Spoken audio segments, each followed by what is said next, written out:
Españoles Indoya presenta...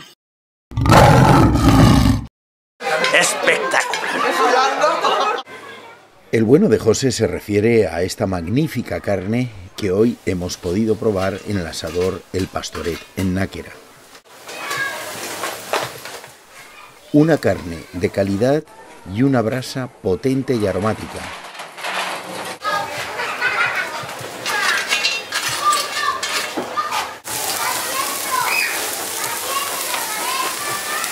Aquí huele rico, ¿eh?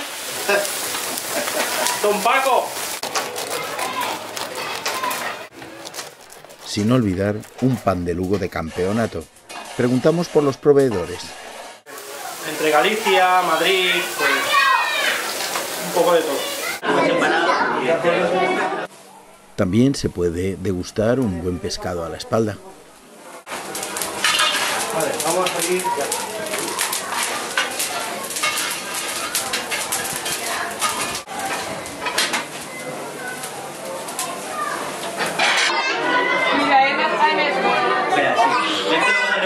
El reco de buey al punto, medio. ¿Cuál es el secreto de una buena carne a la brasa? ¿Cuál?